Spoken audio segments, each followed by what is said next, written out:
of them show that they just cannot be some material or physical craft. Do you think humans are involved in the deception? I'm losing my voice here. I gotta pop it back. As far as I think there have been deliberate hoaxes that have been perpetrated, and it's an interesting statement. I mean, there are many that could be quoted, but Gordon Creighton, who I know you know of him, probably, who died in 2003, he made this statement in the British journal Flying Saucer Review. He said, quote, "There seems to be no evidence yet that any of these craft or beings originate from outer space."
They appear to have the ability to materialize and dematerialize without a trace.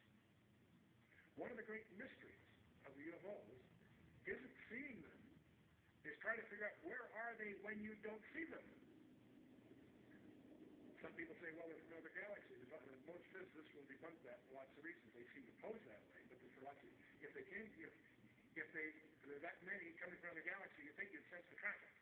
We'll come to that with some more reasonable explanations, and you're going to discover the two top researchers in the last century, really, is Jacques Vallée in France and J. Allen Hynek, the American. Now, J. Allen Hynek was head of astronomy at Cornell, and he set out to debunk this nonsense about UFOs. He became one of the most ardent, competent, balanced researchers in the trade. J. Allen Hynek, he died a few years ago. Both of these respected researchers came to the conclusion that they're not intergalactic.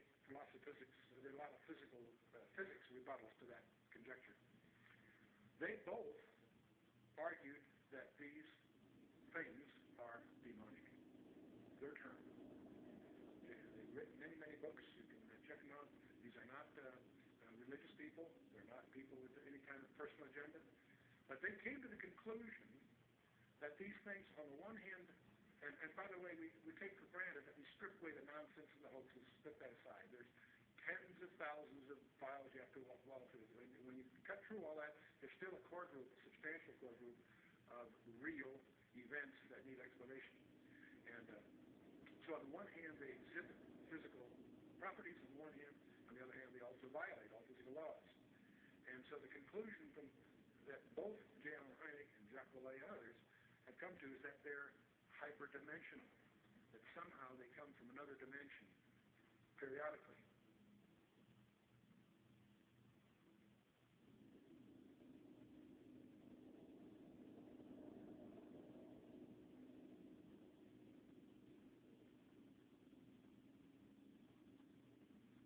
But both of them came to the conclusion that these creatures are hyperdimensional.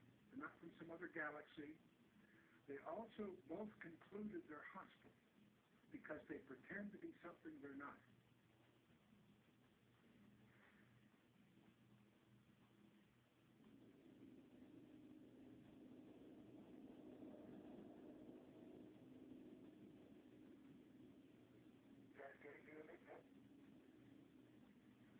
Franklin, we see a long line, a couple of star-like things, and a lot of things swimming in the foreground. Can you describe what you're seeing?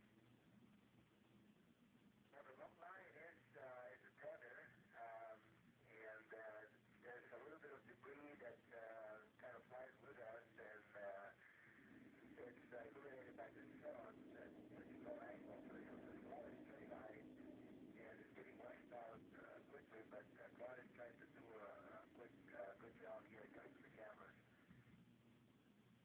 wasn't until a few years ago that I really started to get into researching all this information and looking at, going through thousands of pages of information about UFOs that just confirmed, what I had already believed about this phenomenon.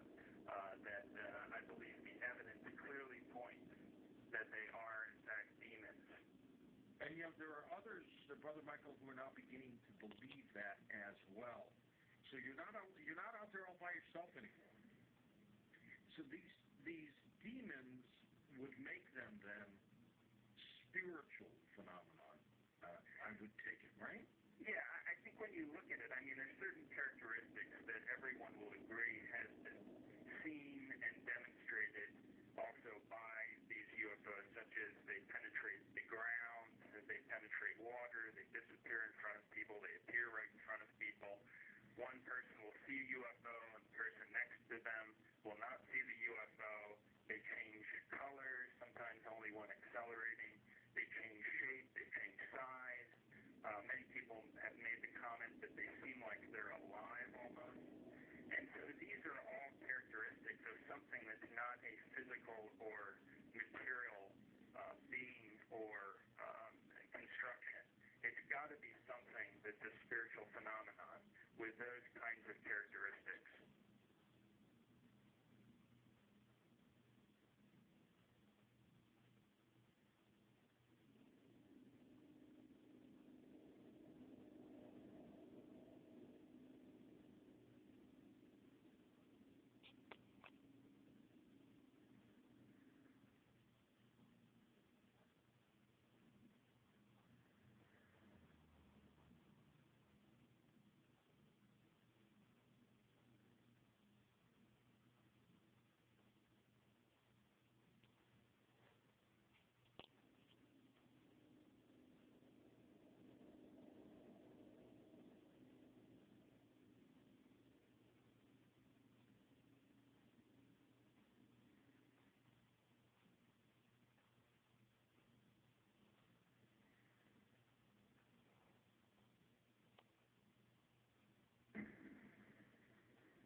Somewhere between 1% and 3%, various polls agree, somewhere between 1% and 3% of Americans claim that they have had an abduction experience.